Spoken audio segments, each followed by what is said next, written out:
Hello and welcome back to New Paradigm Healing. This series focuses on Ayahuasca Assisted Therapy. Our intention is to educate, inform, and support the conscious and responsible use of ayahuasca in the Western context. If you want to know more about Ayahuasca Assisted Therapy and our upcoming trainings and workshops, sign up for our mailing list to be the first one to know about the latest news at avatarhealingarts.com. Help to build our tribe by sharing our message with your friends and family and joining us on our social media platforms. My name is Nina Izel, and today I'm excited to welcome Kasi Kennedy, who will assist me in the upcoming episodes where we dive deeper into the ayahuasca integration process and share juicy bits from my book, Heart Medicine. Welcome, Kasi. I'm so happy to be here with you. And please share a little bit about yourself and your journey with the medicine and the path that ultimately led you here into this moment. The medicine led me to you, Nina. About a year ago, I started I was planning my big trip to Peru to do my big adventure with ayahuasca, and the medicine started calling me, and I went, and here I am, close to almost a year later. So reading your book, I had met one of the facilitators, Jessica Gooden, who you've met in previous episodes. And she had led me to you on this plant medicine journey. So ultimately, I had started with a lot of similar experiences as you and others that have gone on this journey with PTSD and using numbers and addiction and all of those past things to cope with trauma, a lot of childhood trauma and adult trauma and those things that I stuffed down. So I really went to find myself and to heal a lot of that. And on the journey, I found this huge spiritual awakening. And oh my goodness, what a transformation it's been. It's been an honor to meet you, to meet Jessica and the other people in this plant medicine community. It's been an honor to read your book. And it's just speaking so much to my heart, and going through just reading all of your beautiful words and how you express yourself is taking me right back to the jungle. So it's been a really cool process meeting you and being on this journey. So thank you for having me. Thank you. Yeah, I'm excited to get to know you better. And it's so exciting to connect with this global family, and how small is the world that as we are navigating and finding each other, in this world, and sharing our experiences and then sharing it with others who are thinking about maybe, exploring these pathways as we are doing. So very exciting. You had this great idea when you read the book that you said that you had certain passages that really resonated with you. So we were thinking to share a little bit with our audience. So what was like the first little bit that you related to, and why did you feel like that? Yeah. Well, the first thing that I noticed about the book was the beautiful cover. And I think Jessica helped with that, right? Or did Yes, the she artwork was on that? the graphic designer. Yes, Yeah. beautiful. And Heart Medicine, of course, the name. So right away in your first, I guess, intro in the book, you were talking about being in Peru and in the jungle in this first experience with Mother Ayahuasca. And the writings from your journal in the book just were so beautiful in how you took these pieces, and then after integration were able to kind of open the book in this way that was like the same message I got, but I couldn't articulate it in such a beautiful way. So you did it very well. The medicine says to me that my heart is the key. It's the place to transform all that hurts, all the pain, but also to receive all the wisdom and love. So I start throwing everything in discomfort, fear, doubt, confusion, pain, throwing it all in this vortex of light in my chest. And I can see them dissolve in my heart. I feel a range of emotions. I feel forgiveness, sadness, joy, grief. And at the same time, I feel fully alive and light as part of myself comes back into my heart. I feel repaired, reconnected again. I lay in this temple of grace on this sacred ground. I feel so grateful to experience this moment. I feel completely happy. I miss nothing. I laugh out loud. How funny, I think. When I was in the world and I had a lot of things and ideas, I did not feel this way. And I'm now here in the forest with nothing but myself. I feel completely fulfilled. I don't lack or need anything in this moment, and I wonder why. And this first one, the medicine said to me that my heart is the key. Oh my gosh, that I remembered being in the jungle right there and looking at myself and my higher self, looking at myself and thinking, that girl she's not that bad. Like, she is pure. She's got a great heart. And that me and my heart and what I possess, what really stood out. So what were you feeling in this, that was the main, the heart medicine was the thing that you decided to focus on? Yeah. Thank you for sharing this little snippet from the book. It's so interesting to hear it, from somebody else. Very interesting Mhm. experience, in a nice way. Yes, it's nice to start with this because that's the whole message is the book, and that was very early in my journey that I received this message through a ceremony, and it was basically an understanding that everything I'm looking for, I'm needing is within me, and all the solutions are within me, and this within me can be accessed to through this gateway of the heart, through my heart, and that is the key. That was the understanding or the experience that I had when I was in Peru. But what interesting is that what does this mean really, and how to embody this on a daily basis in your life, and how to live out of this awareness and this understanding. That's what happened during the integration process. So even though I had this very powerful mind opening experience, but really the application and the embodiment and the integration of this understanding happened over a period of time, and that's what brought me to write the book and to do this work and to tell about this experience, to people, and why is this important that we do this integration, so we are able to live out from that understanding, not just have it as an intellectual idea that we are storing in our head, and then our actions and our everyday life is disconnected from that. So I think that this is so amazing that that was the first thing that got you, because I think many people can relate to this and they feel, wow, I feel I resonate with this, or this is true to me, or this makes much sense. Or even my people say that, oh, this is it, this is the answer, and I really believe it. But to actually do it and to practice it is just a different ball game.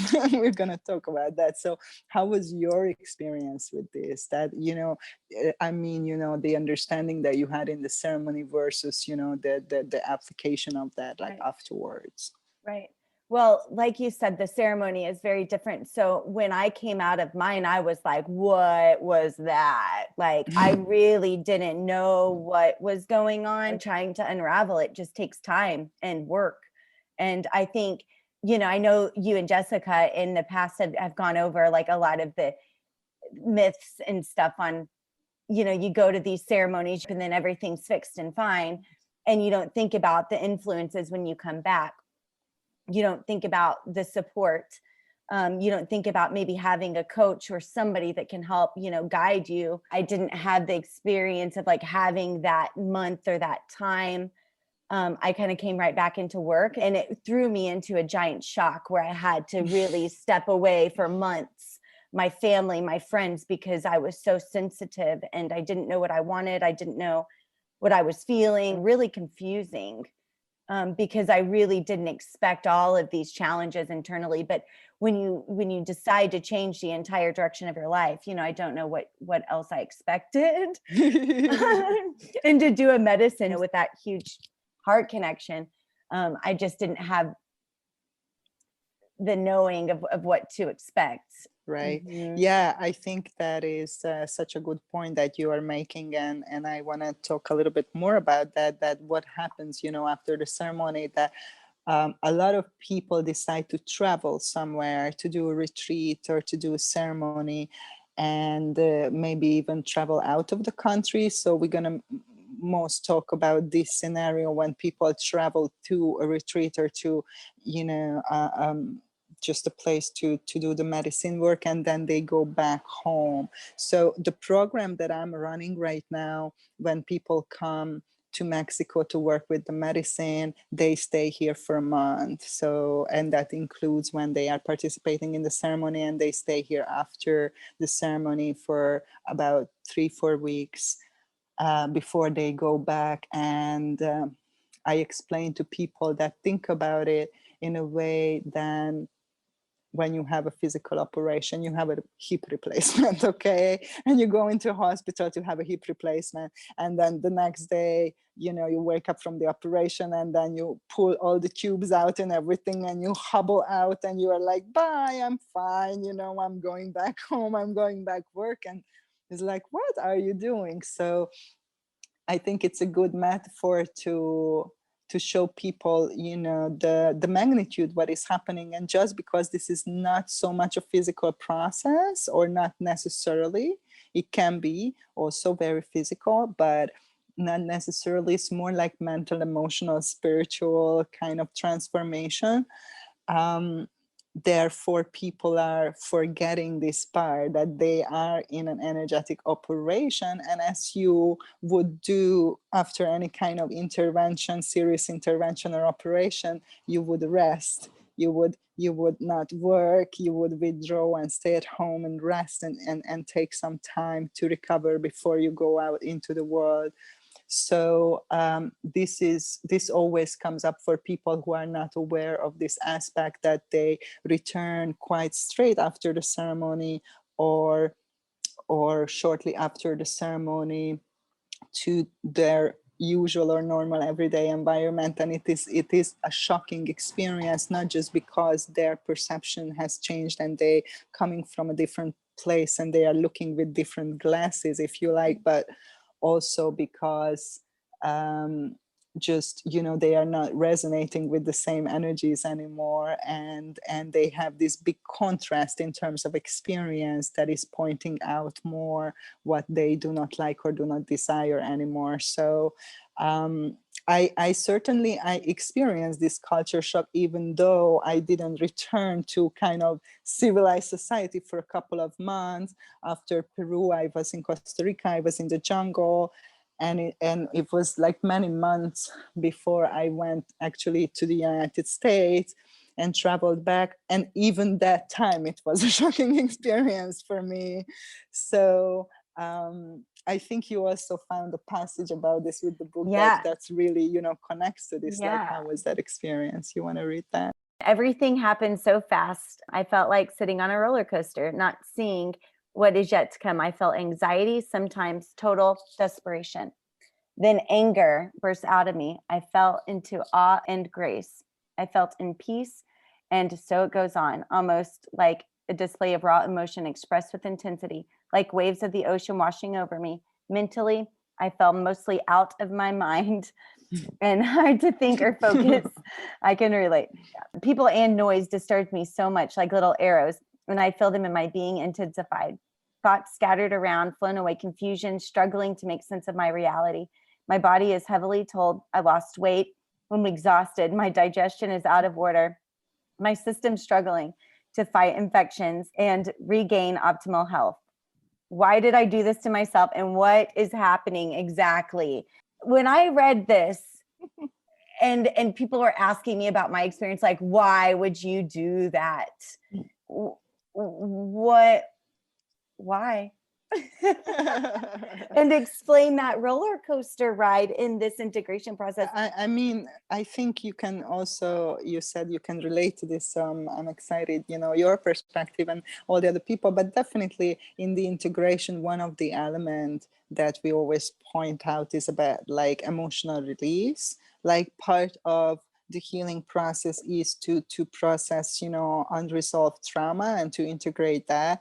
And big part of that is to empty and to release suppressed emotions that were not moved and completed at the time when they were created.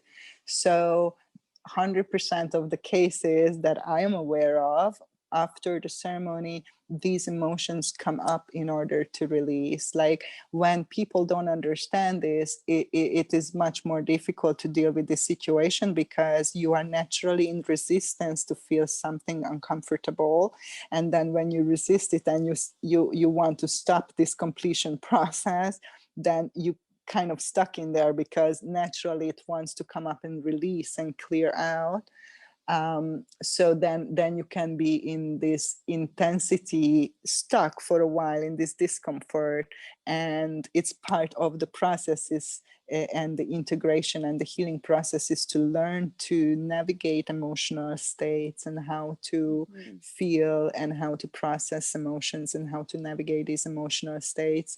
And most of us, unfortunately, are not educated how to emotionally express ourselves in an adequate, in a healthy, in a natural way. So there's a lot of patterns that come up in conjunction to this, like mental patterning that is connecting to these suppressed emotions or behavior. So these things come up very, very strongly. I would say mostly the first trimester after the ceremony. The first 3 months is a lot of emotional and mental intensity. And that's what we refer to as emotional mental roller coaster, because it's really like one day you are like, oh my God, I love my life. I got it. I'm totally, I understand. I'm enlightened. I see everything. It's so simple. It's so easy. I'm so grateful and everything is great. And a few hours later, you can be like just plunged into your personal darkness and losing all direction and grounding and really in confusion and knowing, what is surfacing or why. So this type of intensity is a very common part of the process, and actually it's a healing reaction, it's a releasing reaction, that is beneficial. And part of the integration is what I assist people to do, to recognize these moments and to navigate these moments with more ease and confidence, so you are not in resistance, you are not stuck in a place of uncomfort, and you are not creating more suffering for yourself, but you can just simply be in a more surrender state when these emotions and these energies can more freely move through, and then you can come back into a more natural equilibrium and balance. But I think it's what is challenging for people is because they have the expectations that I should feel better because I did the ceremony and did the medicine. So when they experience something that is pleasant or uncomfortable, they think that the medicine is not working, or they are not doing something right, or something is wrong. But this is not true. This is not the case. Everything is perfect. This is necessary part of the process. And if you can go with that process and not against it, then it can be more easy and more pleasant, for you. And therefore, to have guidance if you do not know how to do that is very beneficial, especially at the beginning. How was it for you, when you went back instantly, as you said, can you say just a couple of examples, like life situations that happened to you? Because that sounds pretty intense, going back straight away. Well, it was when we came back, it was I think it's the second to last flight out of Lima, when they closed the borders down in March for everything. All of the lockdowns started. So a lot of the group was stuck in Peru for a while. And there was a lot of craziness here at home. It was all of my old life that I was really trying to let go of and have a different relationship with different people and myself. So I didn't feel like I was connecting to my old world at all. Right. I didn't feel like I could communicate with my family. I couldn't feel like I could communicate with anybody. Like everything that came out of my mouth was like, blah, blah, all over the place. And it still is. And this is months, almost a year later, 9 months later. And I still have, issues communicating how difficult that those 5 months were, 3 to 5 months when I got back. And I've recently found a group of women that have just been amazing in the plant world. But when you're taking these medicines, it's really important that you have somebody or people who understand what you're going through, because it's not, some of these thoughts are scary, and some of the things that come up, especially if you've been abused. I've had a really struggle, like a big struggle in my life. And so a lot of these triggers were really tough to do by myself, but I felt what helped was spending a ton of time in nature. It was really nice outside. I've got trails right by my house, so I would literally spend 2 hours every day. I would barefoot walk every day for a mile. I would journal, cooking, those things that would get me out and into pure joy that I naturally enjoy doing, instead of the things that I would kind of use to kind of soften the feelings to where I would like numb it out. I actually allowed myself to feel it and allowed myself to cry. And I don't know if I had a ton of support, if I would have done that on my own. Like, it really forced me into going and digging deep inside, and releasing those. But there was a lot of crying, a lot of crying. I And it hear was you, sister. okay. Yeah, it was okay. I needed it. Absolutely. I think that is another point that so many of us can relate is to the lack of relating. When you go back, is what you're talking about, that it's difficult to relate to people who never had this type of experience. So close people to you who used to relate to very closely, now suddenly there is this abyss between, because there's something super important for you that you are not able to share with those people because they are not able to relate and understand, and that can cause even feeling more isolated.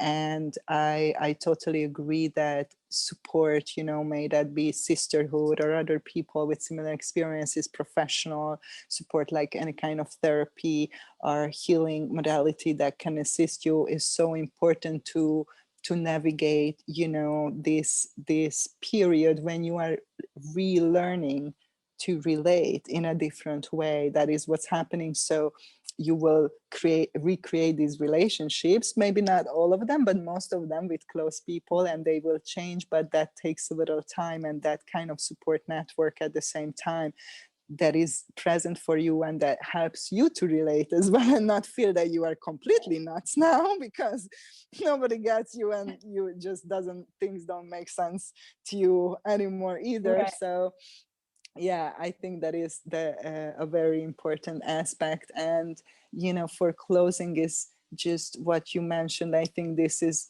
what I want to give as a title of this episode, is that feeling is healing, because this is what we really talked about. This is where we started from the beginning, that the heart is the key, and the love is the medicine and the heart is the key. That is the gateway. And I think this is a crucial part of healing in general, and then working with this particular medicine, is to reclaim our right to feel, because most people are emotionally shut down, suppressed, and not able to express or even become aware of their emotions, or even name them or reflect on them and express them in a natural, in a healthy way.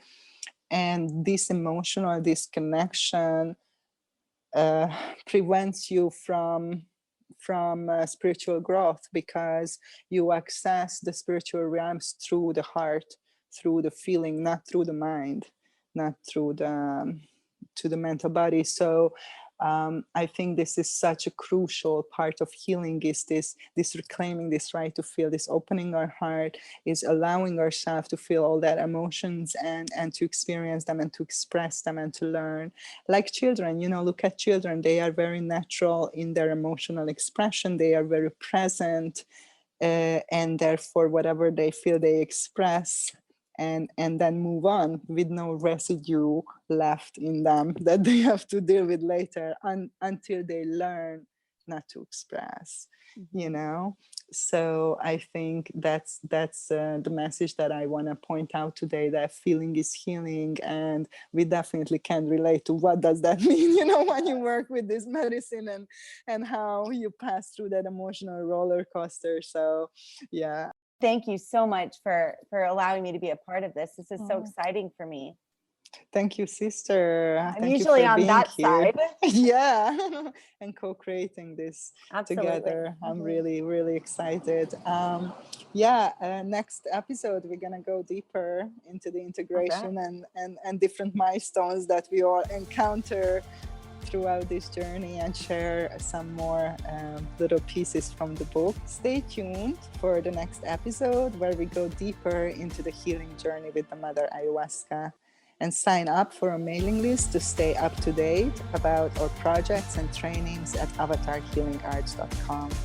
And remember, you are the healer, and love is the medicine. So much love to you all.